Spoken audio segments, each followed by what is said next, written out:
Court आए दिन केंद्र सरकार को फटकार लगा रहा है कि आखिर क्यों वो दिल्ली में ऑक्सीजन प्रोवाइड नहीं करवा पा रही है। आखिर कितनी है राजधानी दिल्ली में ऑक्सीजन की डिमांड और कितनी एक्चुअली हो रही है ऑक्सीजन की सप्लाई, इसी पर मिलेगा आज का बिन मांगा ज्ञान। सबसे पहले तो ये समझते हैं कि किसी भी राज्य को ऑक्सीजन की कितनी ज़रूरत है, ये कैसे तय होता है। राज्य में हर डिस्ट्रिक्ट के अस्पताल डेटा देते हैं कि उन्हें कितनी ऑक्सीजन की ज़रूरत है। इसमें वो बताते हैं कि उनके अस्पताल में कितने ऑक्सीजन बेड हैं और कितने मरीज हैं। डिस्ट्रिक्ट के बाद ये डेटा स्टेट गवर्नमेंट के पास जाता है। अगर स्टेट गवर्नमेंट के पास खुद ऑक्सीजन बनाने का कोई सोर्स नहीं होता है तो वो केंद्र सरकार के पास अपनी डिमांड ज़रूरत के अनुसार बताता है और मदद मांगता है। केंद्र सरकार सभी राज्यों के लिए ऑक्सीजन का एक कोटा तय करती है। दिल्ली सरकार ने हाल ही में ये साफ किया है कि केंद्र की मदद से दिल्ली में ऑक्सीजन की सप्लाई बढ़ी है, लेकिन बावजूद इसके अभी भी डिमांड के मुकाबले नाकाफी है। दिल्ली सरकार के आकलन के अनुसार दिल्ली में हर रोज 700 मैट्रिक टन ऑक्सीजन की डिमांड है।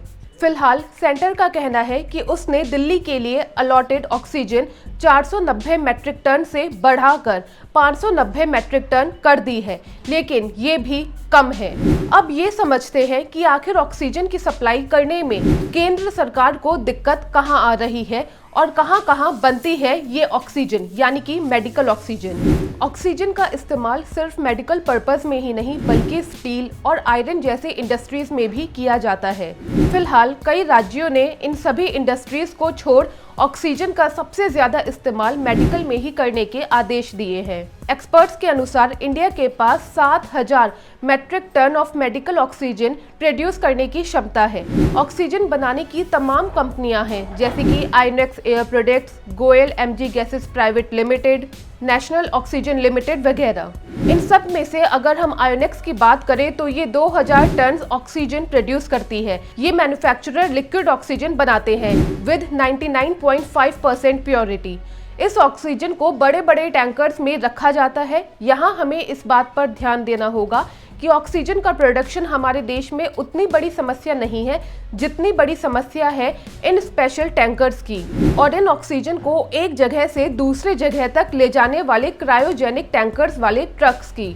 जितना दूर अस्पताल उतना ही मुश्किल है वहां तक ऑक्सीजन पहुंचाना। क्रायोजेनिक टैंकर्स की कमी के कारण ऑक्सीजन को किसी अस्पताल तक पहुंचाना और फिर वहां भी स्टोर करके रखना प्रोसेस को और भी ज्यादा महंगा बना देता है। अगर बात ऑक्सीजन के प्रोडक्शन की करें तो सबसे अधिक लिक्विड ऑक्सीजन का प्रोडक्शन महाराष्ट्र में होता है। सरकारी आंकड़ों के मुताबिक महाराष्ट्र में कुल 7 ऑक्सीजन मैन्युफैक्चरर्स हैं। गुजरात दूसरे और झारखंड तीसरे नंबर पर आता है।